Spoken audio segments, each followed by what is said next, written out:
ኢራን አሸነፈች ወይስ ትራምፕን ያስገደደው የኢራን እርምጃ?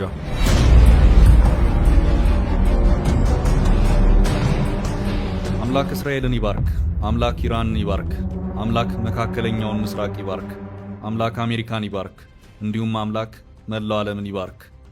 ይህን ያሉት የዋይት ሃውሱ ሰው የዋሽንግተኑ አንበሳ ዶናልድ ትራምፕ ናቸው።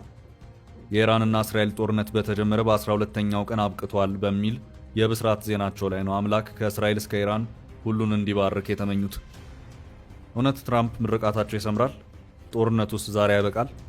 ኢትዮጵያና ግብፅን አስታርቅ ያለው የሚሉት ትራምፕ ህንድና ፓኪስታን እንዳይተላለቁ ሳር ይዤ ሰላም አውርጃለሁ ያሉት ትራምፕ የአረብ ሀገራትን ከእስራኤል አስማምቻ ቆይቻለሁ የሚሉን ትራምፕ ይህን ሁሉ ባደርግ የዓለም ሰላም ሎሬት ብሎ የሸለመኝ አንድም ሰው የለም ሲሉ የሚያለቃቅሱትና ሽልማት የሚናፍቁት ትራምፕ ዛሬ ከምንም ተነስተው ድንገት ሁሉም ነገር ከዚህ በኋላ አብቅቷል፣ ሰላም ወርዷል፣ እንኳን ደስ አላችሁ ሲሉን እንመናቸው ይሆን? እንደ ትራምፕ ገለጻ ከሆነ የእስራኤልም የኢራንም አመራሮች ዋይት ሃውስ ድረስ መልእክት ልከው ሰላም እንዲወርድ ተማጽነዋል። አንድ የኢራን ዜና ወኪል ግን ይህን መረጃ ሐሰት ነው ሲል ለአልጀዚራ ተናግሯል። ከኳታሩ የኢራን ጥቃት በኋላ በመካከለኛው ምስራቅ ያሉ የአሜሪካ የጦር ካምፖች በኢራናውያን ውስጥ መግባታቸውን ተከትሎ አሜሪካኖች ልመና በሚመስል መንገድ ወደ ሰላም መንገድ እንምጣ ስትል የተማጸነችው ተብሏል። የዋይት ሃውስ መረጃ እንደሚያመለክተው ከሆነ ደግሞ ትራምፕ ወደ እስራኤል ደውለው ኔታንያሁን ካሳመኑ በኋላ ቀጥሎ ያገኙት የኳታር ገዢዎችን ነው። እንደምንም ብላችሁ ኢራንን ወደ ንግግር እንድትመጣ አድርጉ ብለው በምክትላቸው የተመራ ልዑክ አሰማርተዋል። ይህን ተከትሎ የኔታንያሁ አስተዳደር የሰላም ጥሪውን መቀበሉን በይፋ አሳውቋል። ይህ ዘገባ በዝግጅት ላይ ባለበት ወቅት ግን እስራኤል በኢራን ሰሜን ምዕራብ አቅጣጫ ባደረሰችው ጥቃት 9 ኢራናውያን ሲሞቱ ከ30 በላይ ጉዳት እንደደረሰባቸው ሰምተናል። የኢራን መንግስትም እስራኤል ጥቃቷን የምታቆም ከሆነ ብቻ የተኩስ አቁሙን እንደሚቀበል አሳውቆ ይህ ካልሆነ ግን በመካከለኛው ምስራቅ ሰላም የሚታሰብ አይደለም ብለዋል። ትራምፕ የሰላም ስምምነቱን ያበሰሩበትን አጭር ጽሑፍ እንመልከትና ሰውየው ምን ሲሉ ሰላም ታያቸው የሚለውን ጥያቄ በጥልቀት እንመልሳለን። እስራኤልና ኢራን አሁን የያዟቸውን የመጨረሻ ተልእኮዎች ካጠናቀቁ በኋላ በ6 ሰዓታት ውስጥ ለ12 ሰዓታት የሚቆይ የተሟላ የተኩስ አቁም ስምምነት ለማድረግ ሙሉ በሙሉ ተስማምተዋል። በዚህም ጦርነቱ እንደተጠናቀቀ እንደሚቆጠር ትራምፕ ገልጸዋል። ኢራን በስምምነቱ መሰረት ስምምነቱን ተኩስ አቁሙን በይፋ ትጀምራለች ያሉት ትራምፕ እስራኤል በ12ኛው ሰዓት ትከተላለች ብለዋል። በ24ኛው ሰዓት የ12 ቀናት ጦርነቱ ማብቃቱን ለዓለም ሕዝብ በይፋ እንደሚበሰር ሁለቱም ወገኖች ለስምምነቱ መከበር ተከባብረው እንደሚሰሩ ገልጸዋል። ይህ ጦርነት ለዓመታት ሊቆይ መላው መካከለኛውን ምስራቅ ሊያጠፋ ይችል ነበር ያሉት ዶናልድ ትራምፕ ግን በፍጹም አልሆነም፣ አይሆንም ብለዋል። አምላክ እስራኤልን ይባርክ፣ አምላክ ኢራንን ይባርክ፣ አምላክ መካከለኛውን ምስራቅ ይባርክ፣ አምላክ አሜሪካን ይባርክ፣ እንዲሁም አምላክ መላው ዓለምን ይባርክ ሲሉ ገልጸዋል።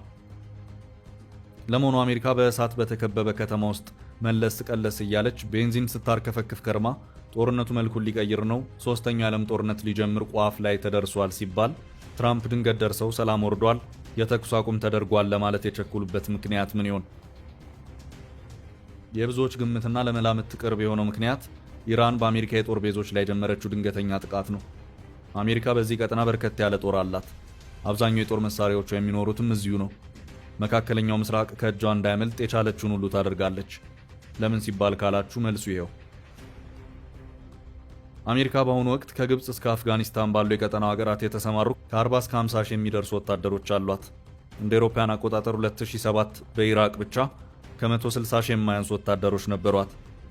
አሜሪካ ልክ እንደ የሀገር ውስጥ የግል ጉዳዩ በመካከለኛው ምስራቅ ጉዳዮች ውስጥ ጣልቃ የምትገባው ከነዳጅ ወይም ከኃይል አቅርቦት፣ ከንግድ ስራዎች ጋር በተያያዙ ባሏት ብሔራዊ ጥቅሞች ምክንያት ብቻ እንዳልሆነ ባለሙያዎች ይናገራሉ።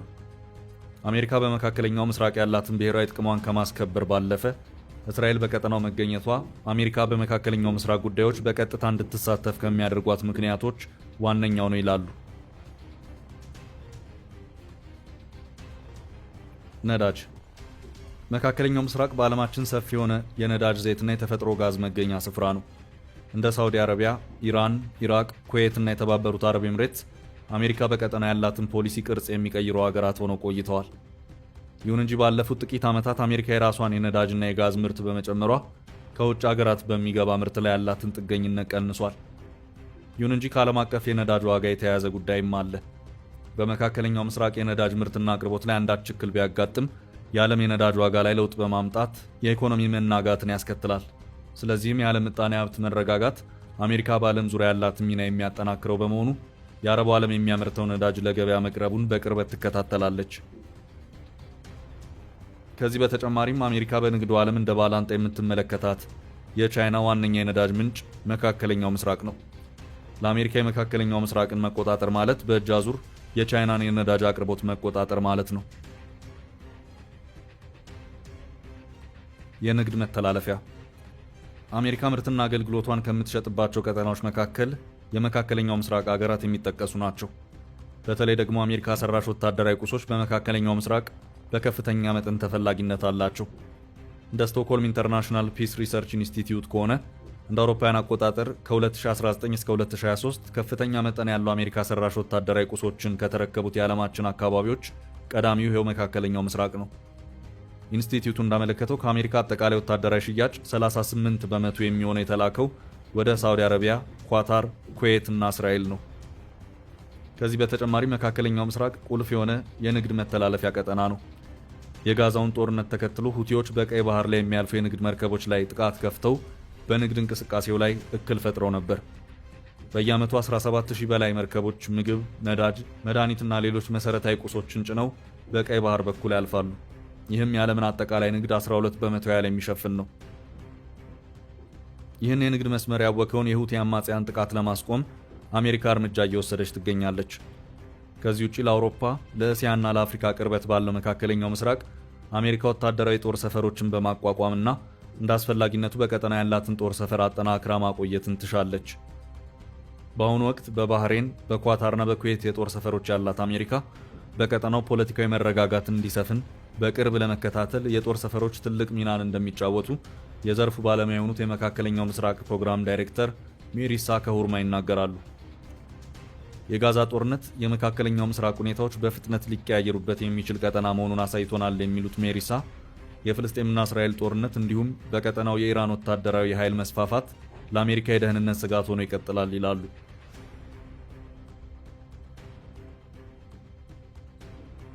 ጸረ ሽብር ዘመቻ የመካከለኛው ምስራቅ ኢንስቲትዩት ባልደረባ የሆኑት ካሊድ ኤልጊንዲ አሜሪካ በቀጠናው ጦሯን ካሰፈረችበት መካከል አንዱ የጸረ ሽብር ዘመቻዎችን ለማካሄድ ነው ይላሉ።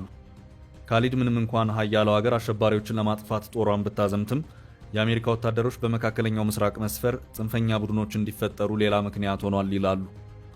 ባለሙያው ለዚህ እንደማሳያ አልቃይዳ ከ20 ዓመታት በፊት በአሜሪካ ምድር ላይ የፈጸመው የመስከረም 11ዱን ጥቃት የፈጸመው የአሜሪካ ወታደሮች በሳዑዲ አረቢያ በመስፈራቸው ምክንያት መሆኑን መጥቀሱን ያወሳል። አሜሪካ አልቃይዳን ብቻ ሳይሆን ከሌሎች የአካባቢው ሀገራትና ኃይሎች ጋር በመተባበር ኢስላሚክ ስቴትን በኢራቅና ሶሪያ ተዋግታለች።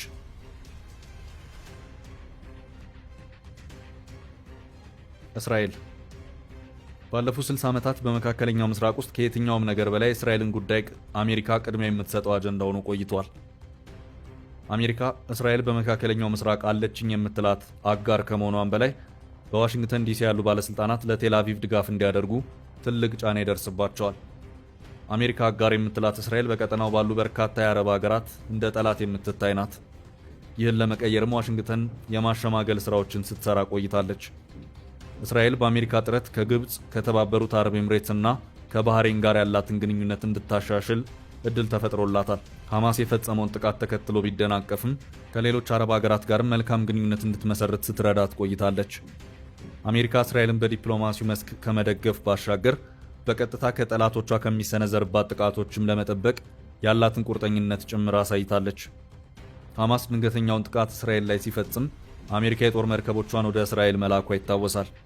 ኢራን የሚሳኤልና የድሮን ጥቃቶችን ስትፈጽምባትም አሜሪካ አጋሮቿን አስተባብራ ተከላክላላታለች። ድፍረት የተሞላበትንም የኢራን የኒኩሌር ጣቢያዎች የመደብደብ ሥራ አከናውናለች። ይህ ሁሉ አጋሬ ለምትላት እስራኤል የቀረበ ገጸ በረከት ነው።